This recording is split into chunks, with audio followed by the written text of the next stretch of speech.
This is breaking news. 8 years ago, stars avoided Trump's inauguration. This time it's different.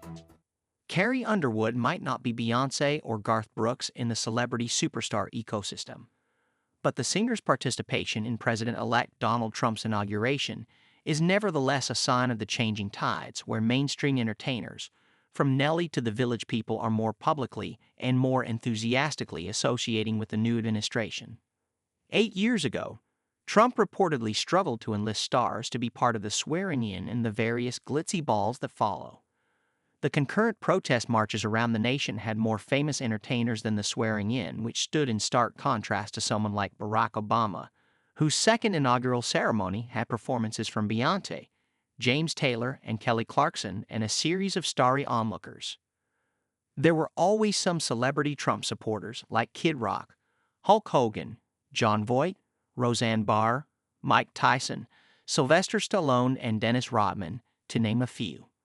But Trump's victory this time around was decisive, and while Hollywood may always skew largely liberal, the slate of names participating in his inauguration weekend events has improved. Kid Rock, Billy Ray Cyrus, The Village People, and Lee Greenwood all performed at a MAGA-style rally Sunday. Those performing at inaugural balls include the rapper Nelly, country music band Rascal Flatts, country singer Jason Aldean, and singer-songwriter Gavin DeGraw.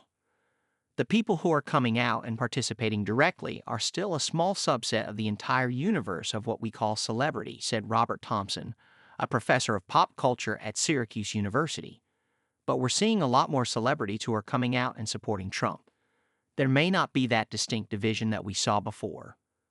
Even some who have publicly criticized Trump in the past seem to have changed course.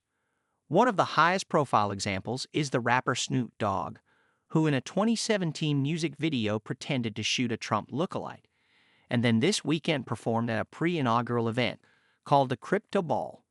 When a social media user posted a video of his performance, his name quickly became a trending topic on social media with a fair amount of disbelief and outrage. There may still be a tinge of stigma, however.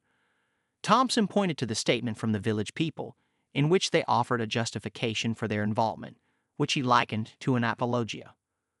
Also, Thompson said, the idea of being featured in a big national civic ritual perhaps can transcend political identity. The participation of people like Underwood is not going to change anyone's mind about Trump, Thompson said. It could, however, change minds about the artist. On social media, some declared they were going to delete Underwood's songs from their playlists. Where Trump once emphasized the otherness of a Hollywood that largely shunned him, he's now turned his attention back to the entertainment capital as a project to be saved. He named Stallone, Voight, and Mel Gibson as his chosen ambassadors for the mission.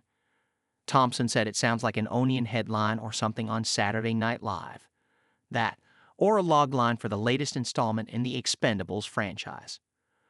Following the election, celebrity detractors have also been quieter than in 2017, when nationwide marches brought out the likes of Cher, Madonna, Katy Perry, Alicia Keys, and Janelle Monáe.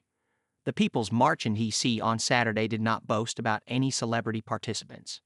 At the Golden Globe Awards in early January, Trump's name was not mentioned on stage, a stark contrast to 2017, when Meryl Streep used her Lifetime Achievement Award speech to decry the president-elect before his first term began.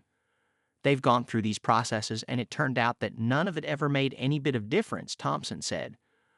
All of this celebrity talking against Trump, and all of the celebrities going for Joe Biden and speaking about the future of democracy, not only didn't make any difference toward the outcome of the election, but one could argue that it actually meant that things moved in the other direction. On Friday night in D.C., the nonpartisan nonprofit, the Creative Coalition, brought together some actors to raise money for and celebrate organizations that support military service members and their families. I'm a big fan of things that are nonpartisan, non-political, said comedian Jeff Ross. I talk smack for a living, and I'm a big believer in free speech. The military protects my right. The entertainers stayed largely focused on the event at hand, not the incoming administration, although they did express concern about funding for the National Endowment of the Arts.